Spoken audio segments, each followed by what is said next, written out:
Thank you very much. And as my luck will have it, I'm asked to speak just as the coffee comes to the table. So, a very good afternoon to all of you, and wish to acknowledge the chair for this session, the Honorable Vice Chancellor of this really impressive university, at least in terms of the facilities that I've seen. And it's difficult to imagine that we are in Bangladesh, in a venue of such impressiveness. Thank you to the organizers.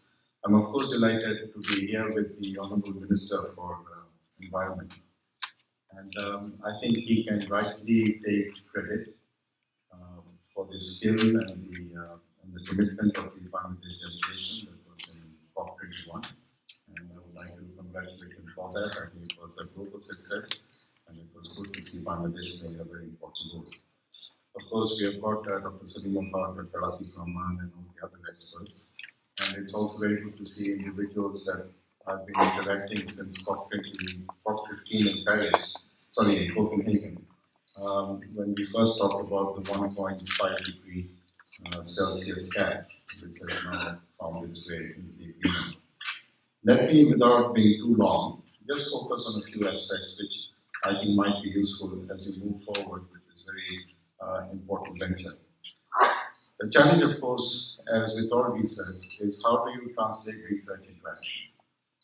And this has now become even more of an important question because we know climate change is something which has not just moved from the periphery to the mainstream, as Dr. Salim said, in terms of attention governments pay, but also in terms of the centrality of climate change in the entire development discourse. I think this is becoming huge.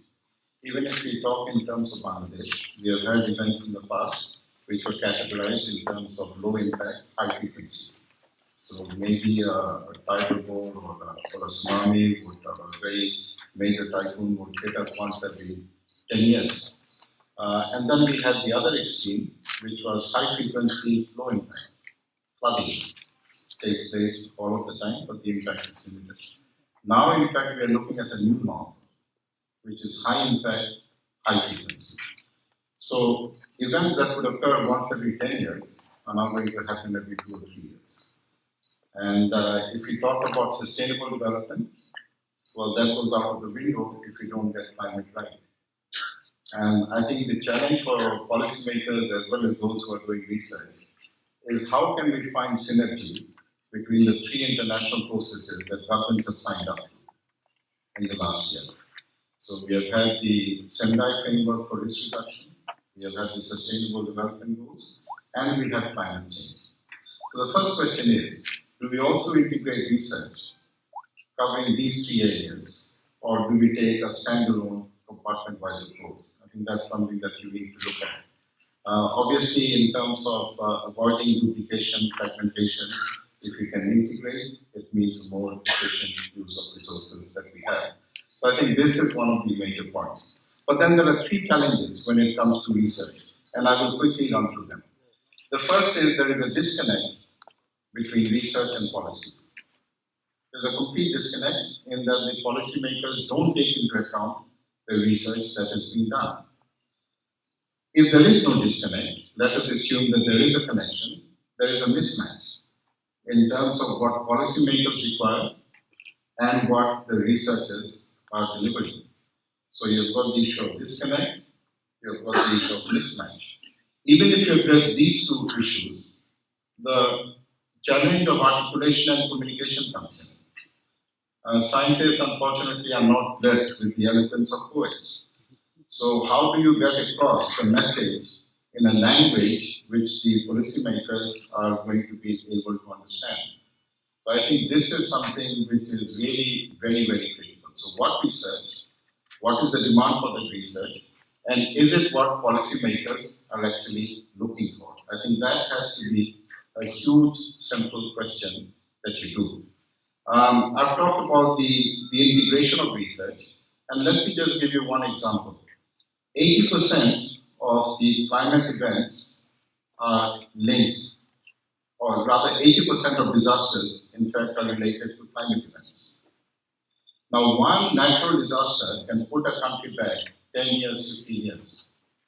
So you can easily see the linkage between risk reduction, climate change adaptation, and sustainable development.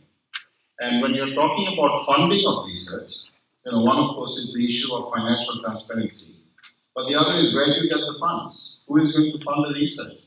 So I think yet again there is a very strong case for integration. And now what I would say is, as a country, given our size, I think it was mentioned that we are the 8th largest population in the world, Bangladesh has. In terms of our economy, it continues to grow. Our exports are now going all over the place. Our per capita income has gone up from $400 to almost $1,300. Per capita, we are almost $2,000. So what is the footprint that Bangladesh has internationally? How can we be a better global citizen? We have done remarkably well when it comes to peacekeeping. We have had great successes when it comes to microcredit, the MDBs, all very successful. But where are we when it comes to research?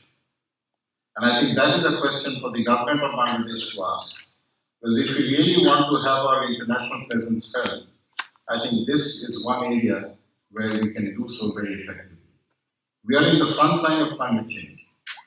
We have a wonderful story to tell in terms of the successes that we have had. So let us try to leverage this. Let us get our names in scientific publications which are recognized and respected internationally. I think that is what Gobeshona is going towards. And I think that is certainly a very welcome development, whether you be a parliamentarian or a minister in the government. I wish you well in your journey. Thank you.